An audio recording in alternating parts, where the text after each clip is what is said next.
நல்ல சத்தியத்தை தெரிஞ்சுவான், நல்ல விசுவாசம் உள்ளவன் கர்த்தருக்கு கொடுக்கும்போது அவன் உள்ளத்துல பாருங்க, இதை எடுத்து நம்ம இவ்வளவு கொடுக்கணுமா அப்படின்ற என்ன வராது, சந்தேகம் வராது. சந்தேகத்தை எப்படி உண்டாக்குவான், இவ்வளவு காசை வச்சு நீ ஒரு மூட்டை அரிசி வாங்கிக்கலாமே. குறுக்கு புத்தி. காக்கா ஏன் நீங்க பிடிக்காதீங்க, காக்கா யாரை பிடிக்கும், உங்களை பிடிக்கும்.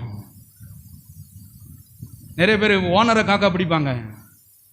இது காக்கா பிடிக்கிற பிசினஸ் இல்ல, காக்கா உங்களை பிடிக்கிற பிசினஸ். கரங்களை தட்டி தேவனை மையப்படுத்துவோம். எலியாவுக்கு காக்கா கொண்டு வந்து சோறு கொடுத்தது இல்லையா? அப்ப கிறிஸ்துவர்கள் நல்ல சத்தியத்தை தெரிஞ்சவங்க, ஆண்டவரே உமக்கு கொடுக்க கொடுக்க கொடுக்க வாங்கி அமுக்கி குலுக்கி சரிந்து விழும்படி நன்றாய் அளந்து என் மடியில் என்ன பண்ண போறீங்க, கொட்ட போறீங்க. அதனாலதான் கையேந்தாதீங்க, மடியை விரிங்கன்றார் ஆண்டவர். இதை தெரியாதவங்க தான் காசை எடுத்து வச்சுன்னு பார்த்துருக்கீங்களா நீங்க? அப்படியே பிதட்டுவாங்க பாருங்க, என்ன பண்றதோ எதை பண்றதுன்னு. அதனாலதான் தரித்திரம், பஞ்சம். பாருங்க எங்க வீட்டில் கவனிங்க, எல்லா வசதியும் இருக்குது. ஆனா அந்த வீட்டை நான் பூட்டு போட்டேன். பூட்டு போட்டுருக்கு இல்லையா, சாவி என் கையில் தான் இருக்கு. நான் இப்போ திறந்தேன்னா நல்லா பெட்டில் படுக்கலாம், ஏசியில் படுக்கலாம். கவனிங்க, நல்லா கிச்சனில் சாப்பிடலாம், எல்லா வசதியும் உள்ள இருக்கு. சாவியை கையில் வச்சுட்டு வீடு எப்பங்க திறக்கும் எப்பங்க திறக்கும் அப்படின்னு இருந்தா எப்படி இருக்கும்? நான் சொல்லுகிறேன், ஆசீர்வாதத்திற்கு சாவி ஒரே ஒரு சாவிதான், தசம பாகம் காணிக்கைகளையும் பண்டக சாலையிலே. அப்பொழுது வானத்தின் பலகணிகளை திறந்து இடம் கொள்ளாமல் போக மட்டும் உங்களை ஆசீர்வதிக்க மாட்டோம் என்று கொடுத்து விட்டு என்னை அடுத்த இடத்துல பாருங்க, பிசினஸ் பண்றோம் பாருங்க, கொடுக்குறான், அவர் வாங்குறாரு. சின்ன பையன்கிட்ட 2 மீன் கையில் அப்படியே தான் இருக்கு.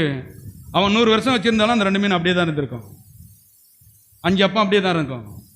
இந்த கையிலிருந்து அவர் கைக்கு மாறும்போது சொல்றாரு, என் கை அதை வாங்கி ஆசீர்வதித்து. யார் பாருங்க, 5000 புருஷர்கள் சாப்பிட்டு மீதத்தை எடுத்தார்கள்.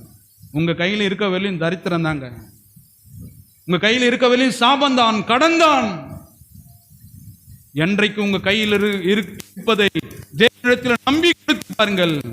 ஆண்டவர் சொல்றாரு, என் கரம் ஆசீர்வதிக்கிற கரம், என் கரம் உங்களை உயர்த்துகிற கரம், என் கரம் உங்களை சுகப்படுத்துகிற கரம், என் கரம் உங்களை வாழ வைக்கிற கரம். கரங்களை தட்டி தேவனை மேம்படுத்துவோம்.